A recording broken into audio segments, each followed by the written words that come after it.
So, well, hi there, this is another video from me. Today it's about DIY experimenting boxes that have been released in Germany, and this is just a special for the Cosmos series. There are of course many other producers that have released this type of electronic DIY kits. For example, there was Philips, and there's Bosch, as far as I know, and many others for sure. But in my childhood, in the 90s, I pretty much grew up with these Cosmos electronic kits. And this box basically contains two boxes, because there is a X1000, and this is the double version that contains the components from the X1000 and the addition, or better the add-on to the X1000, the X2000. And why I'm wearing rubber gloves, okay, these are getting a little dirty, however, why I'm wearing rubber gloves is because I use these boxes as collective item, and if I touch the components with my hand, they will oxidate after a while. Of course, they will hold very long because they have been made to be touched with the hand, but over time I've had many of these experimenting boxes. I experienced that the contacts were oxidating, and so I'm wearing rubber gloves. I can touch the components and they won't oxidate. Okay, now let's open up the experimenting box, or at least attempt to with one hand.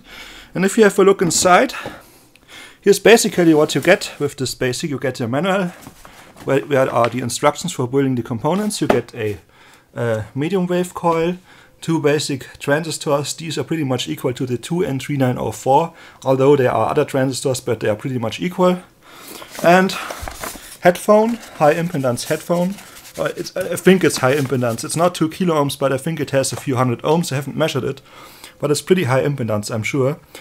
One red LED, two buttons, and here are your basic components: resistors, capacitors. These are 6.8 nanofarads, and one germanium diode for the medium wave radio. You can build two types of radios at the end of all chapters in this manual, and these radios are very simple. The first radio is more or less, if you want to call it like that, a foxhole radio with an audio amplifier, and the second radio is called a reflex receiver. There's one transistor used as a RF amplifier, and at the same time it's used as an audio amplifier, and that gives you a better reception. However, this receiver, I've built it, it's not too sensitive. You need to add a 6 meters or 18 feet long wire antenna to get a good reception, and also you need to add a ground. Here are the symbols for antenna and ground. But overall it does work, and the audio quality is not that bad. The whole system runs with one 9-volt battery, as you can see here. Here's the 9-volt clip, and this is pretty much the system of the X1000 that you can buy also as a single experimenting box. Then, if you would buy the add-on, or in this case you have both, you have the X1000 and the X2000 in one box, you get this. You get a speaker board with a potentiometer, you get some more caps. This is a 100 nanofarad cap.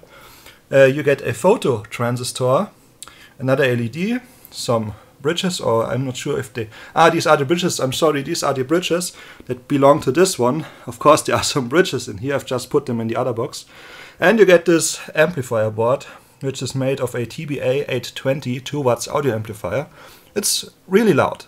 Then you get these plastic clips, so you take out this board, hook it up to this board, and this one are mounted below these two to hold them physically together, so the circuit board doesn't break. Okay, that's the X1000 and X2000 series.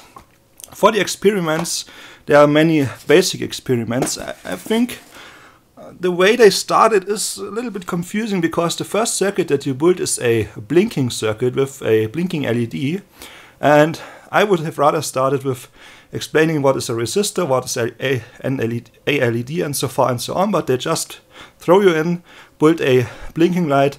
Of course, they explain a little bit how it works, and also over the time you will do some special experiments on the transistor, how does it work, and so far and so on.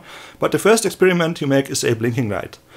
The experiments from the X1000 series mainly are buzzer, sound circuits where you can use your headphone, or you can use the headphone for buzzing noise, siren circuits, timer circuits, and as I said, as the last circuit, it's the medium wave radio.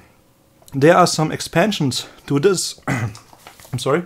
To this box, there is the X3000 and the X4000 series, also as addition to this series to complete the electronic board, or better, the electronic school. Excuse me.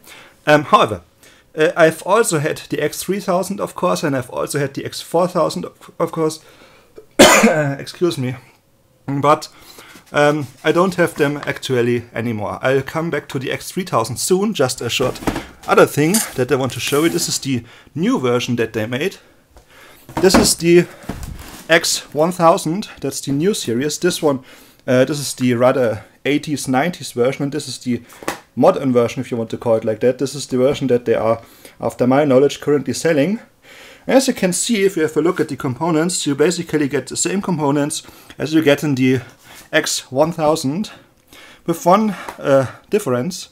This coil is different, it has no capacitors on it, and also here you have a variable capacitor. You don't have a variable capacitor in the X1000, but you get one with the XN1000. I don't want to open this up because the components are pretty much basically the same, and it's hard to open up with one hand. Okay, back to the story. In the X3000, you get a FM module, so excuse me, you can build a FM radio, and it's pretty much a super regenerative receiver, and you get an infrared LED as far as I remember, and some more capacitors and resistors, 2 more diodes, and in the X3000 you could build an infrared transmitter. So you put an infrared transmitter on one side and your infrared receiver on the other side. You can transmit wirelessly music over infrared. Very basic circuit, of course, no carrier signal, just very basic. When I was a child, I've had these boxes, and my father was supposed to build the circuits. I said, "Oh, Daddy, can you build this one? Please build this one." And also we were pretty often ordering new components on the shop from Cosmos. They also have a shop where you can order some replacement components, because as you can imagine, I was a child and I blew many of these circuits. I blew the LED. It says don't connect it to a 9-volt battery. What did I do? Of course I connected it to a 9-volt battery, and what happened? I did the first time. The LED exploded. Literally exploded. The cap, or better, the cover flew off and flew through the room, and yeah, that was quite a funny experience.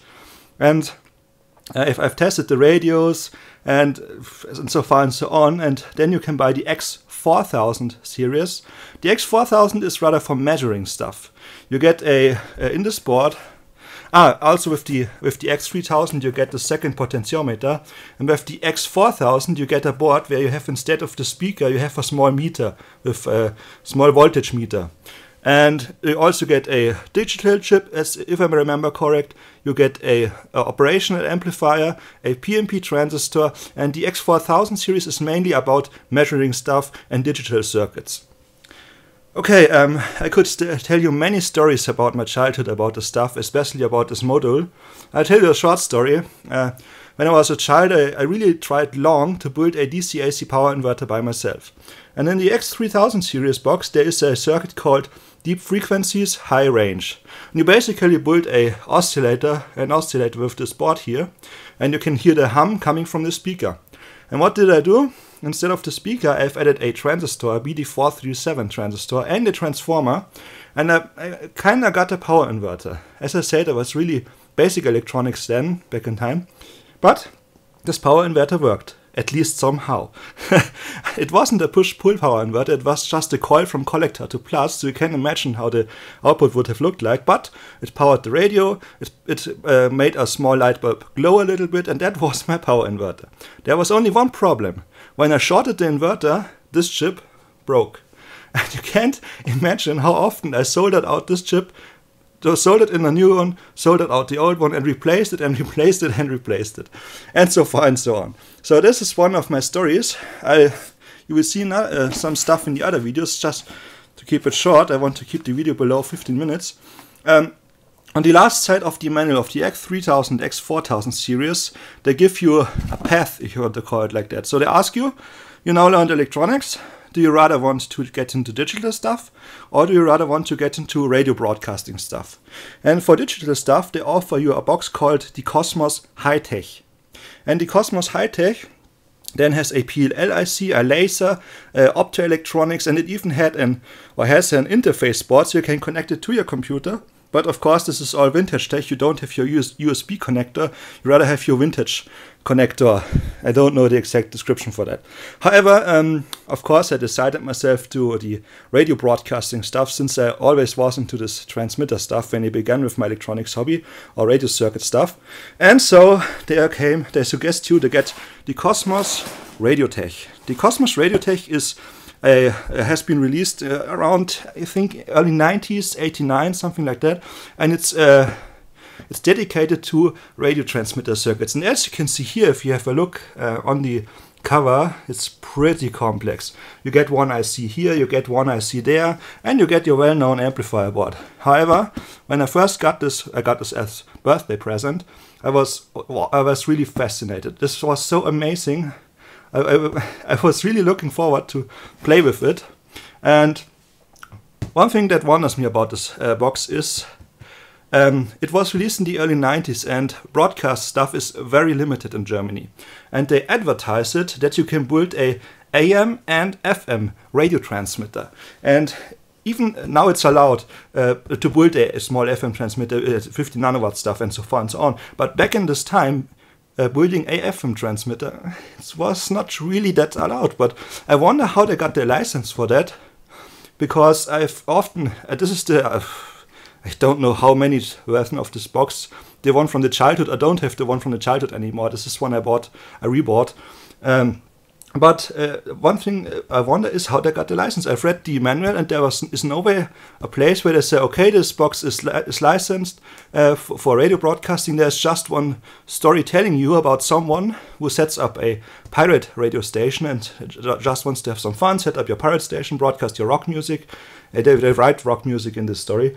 And then his neighbor wants to listen to a sports program in the radio, but instead of hearing the sports program, he hears the rock music that you don't want to hear. And also they make a scene cut, and there's a plane flying around, and then they describe that they try to contact the tower, and all what they get is rock music. And so they warn you from building pirate radio station, especially if you don't have the knowledge how to build one. And also they say there are some transmitter in this box, but do not connect a big antenna to them. Okay, that's the, as I said, that's my Radiotech. I'll show you this one probably in another video. I rebought it from eBay, and I suggest an age of 11 years or older. And the stuff they explain here, there's you can build a circuit, and on the side is an explanation how the circuit works.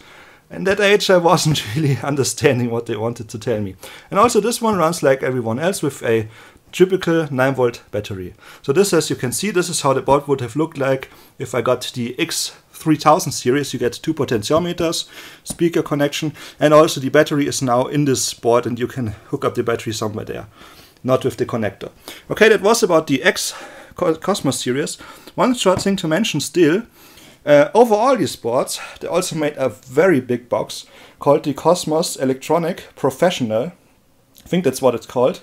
And I've also had this one. I don't have it anymore. And this one is really much about electronics. It has a timer IC. It has a switch able. There's a IC socket you can either put in an op amp or a digital IC. You can also build a radio. You can build you can build a regenerative radio with this one. Really many electronics, but it's also quite expensive. I think it costs about 150 euro or so.